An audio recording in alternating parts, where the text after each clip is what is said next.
आकाशवाणी गोरखपुर से प्रादेशिक समाचार।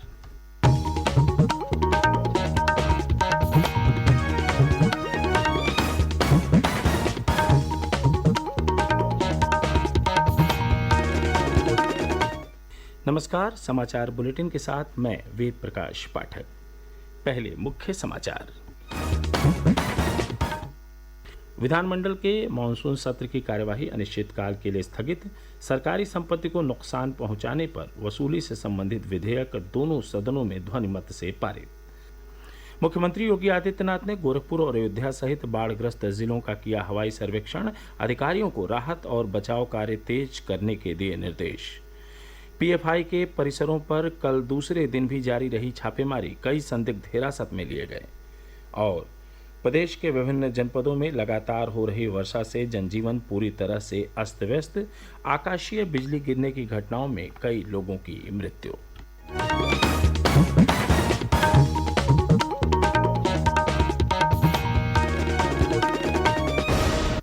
अब समाचार विस्तार से। प्रदेश विधानमंडल के मानसून सत्र की कार्यवाही कल अनिश्चितकाल के लिए स्थगित कर दी गई। सत्र के पांचवें और अंतिम दिन सदन की कार्यवाही शुरू होते ही विपक्षी दलों ने हंगामा किया। समाजवादी पार्टी के सदस्यों ने महंगाई, कानून व्यवस्था और पार्टी नेता आजम खान पर पुलिस की कार्रवाई का विरोध करते हुए नारेबाजी की। इसके बाद सपा विधायक नेता प्रतिपक्ष अखिलेश यादव के नेतृत्व में सदन से वॉकआउट कर गए। वे यहां से पैदल मार्च करते हुए सपा कार्यालय पहुंचे। सपा विधायकों ने पार्टी अध्यक्ष अखिलेश यादव के साथ राजभवन में राज्यपाल आनंदीबेन पटेल से भेंट कर अपनी समस्याएं उनके समक्ष रखीं। संवाददाताओं को संबोधित करते हुए अखिलेश यादव ने कहा कि प्रदेश सरकार आजम खान के खिलाफ बदले की भावना से कार्रवाई कर रही है। उन्होंने सरकार पर सदन में विपक्ष के सवालों का जवाब न देने का आरोप लगाया।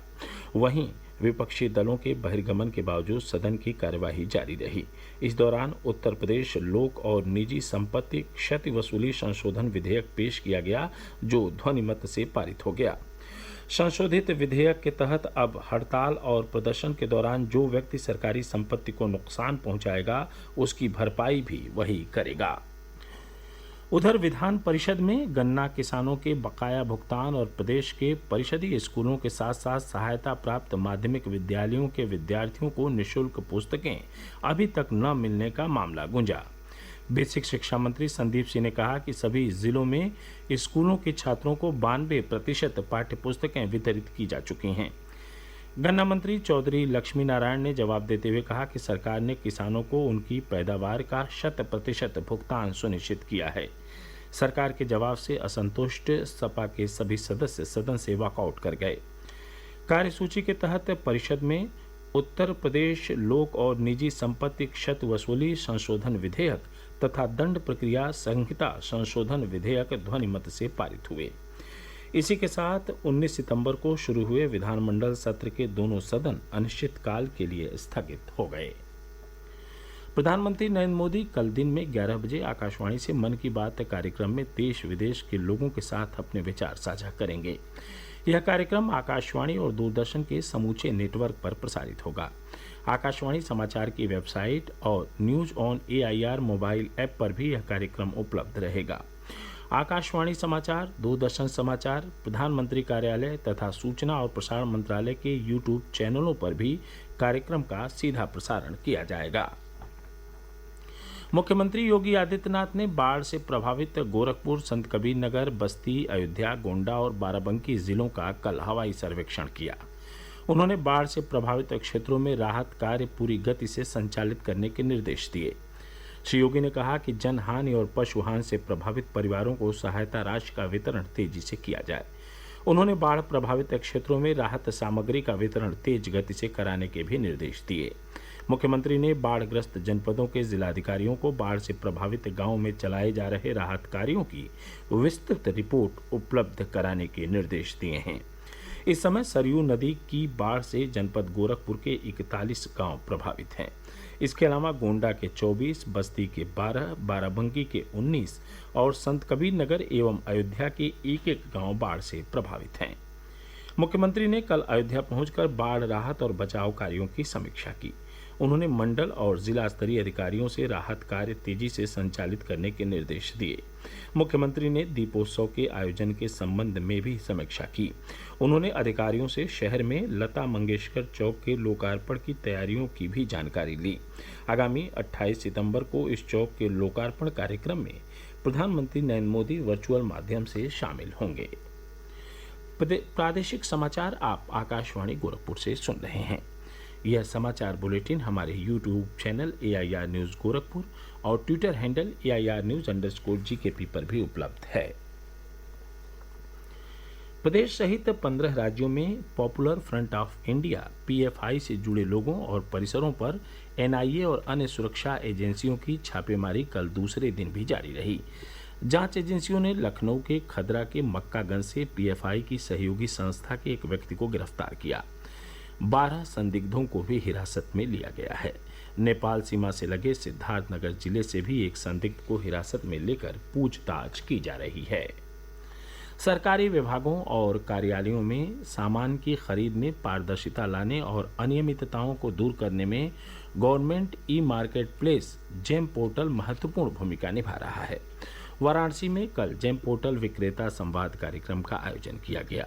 बुनकर सेवा केंद्र में आयोजित इस कार्यक्रम में लघु और मध्यम श्रेणी के विक्रेताओं ने जेम पोर्टल से जुड़ने के बाद व्यापार में हुई वृद्धि की चर्चा मीडिया कर्मियों और अधिकारियों से की। कार्यक्रम के दौरान जेम पोर्टल के महाप्रबंधक अनुराग अवस्थी ने बताया कि केंद्र और प्रदेश सरकार ने खरीदारी में पारदर्शिता और प्रतिस्पर्धा लाने के लिए जेम पोर्टल से सामान और सेवाओं की खरीदारी को अनिवार्य कर दिया है। उन्होंने बताया कि पिछले वित्तीय वर्ष में उत्तर प्रदेश सरकार ने जेम पोर्टल से 11,274 करोड़ रुपए की खरीदारी की, जो देश भर में जेम पोर्टल से खरीदारी का 10% से अधिक है। इलाहाबाद उच्च न्यायालय की लखनऊ खंडपीठ ने मऊ के पूर्व विधायक मुख्तार अंसारी को कल 23 साल पुराने एक मामले में 5 साल कैद और 50,000 रुपये जुर्माने की सजा सुनाई। न्यायमूर्ति दिनेश कुमार सिंह की एकल पीठ ने यह फैसला प्रदेश सरकार की अपील पर दिया। राज्य सरकार ने मुख्तार अंसारी को निचली अदालत द्वारा गैंगस्टर कानून के एक मामले में बरी किए जाने के आदेश को उच्च न्यायालय में चुनौती दी थी। 2 दिन पूर्व ही उच्च न्यायालय ने मुख्तार अंसारी को जेलर को धमकाने के एक मामले में 7 साल कैद की सजा सुनाई थी। प्रदेश के कई जिलों में बारिश का सिलसिला लगातार जारी है। पश्चिमी उत्तर प्रदेश में कई जिलों में पिछले 4 दिनों से हो रही वर्षा से जनजीवन पूरी तरह अस्त व्यस्त हो गया है। अत्यधिक वर्षा के कारण गौतम बुद्ध नगर, सहारनपुर, मुजफ्फरनगर और मेरठ में स्कूलों में आज अवकाश घोषित किया गया है।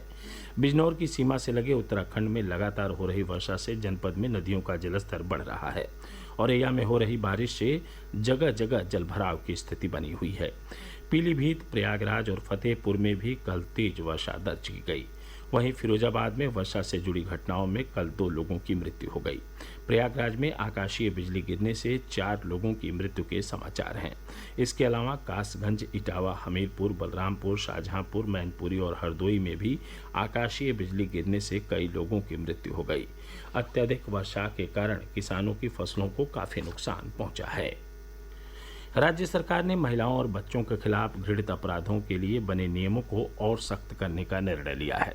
आधिकारिक सूत्रों ने बताया कि महिलाओं के विरुद्ध दुष्कर्म और बच्चों के खिलाफ यौन हमलों के अपराधों के प्रति मौजूदा कानून में संशोधन कर ऐसे अपराधों में लिप्त लोगों की अग्रिम जमानत की व्यवस्था को खत्म कर दिया गया है। सरकार के इस फैसले से महिलाओं और बच्चों के प्रति यौन उत्पीड़न करने वाले लोगों को कड़ा संदेश दिया गया है। इस फैसले से इस तरह के घृणित अपराध करने वालों का मनोबल टूटेगा और समाज में महिलाओं और बच्चों के मन में प्रदेश की कानून व्यवस्था के प्रति विश्वास पैदा होगा। और अंत में इस बुलेटिन के मुख्य समाचार एक बार फिर। विधानमंडल के मानसून सत्र की कार्यवाही अनिश्चितकाल के लिए स्थगित। सरकारी संपत्ति को नुकसान पहुंचाने पर वसूली से संबंधित विधेयक दोनों सदनों में ध्वनिमत से पारित।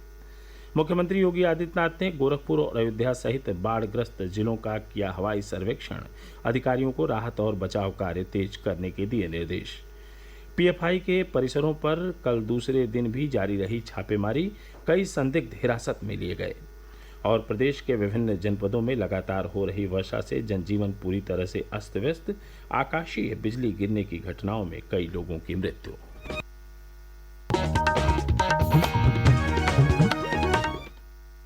इसके साथ ही प्रादेशिक समाचारों का बुलेटिन समाप्त हुआ। नमस्कार।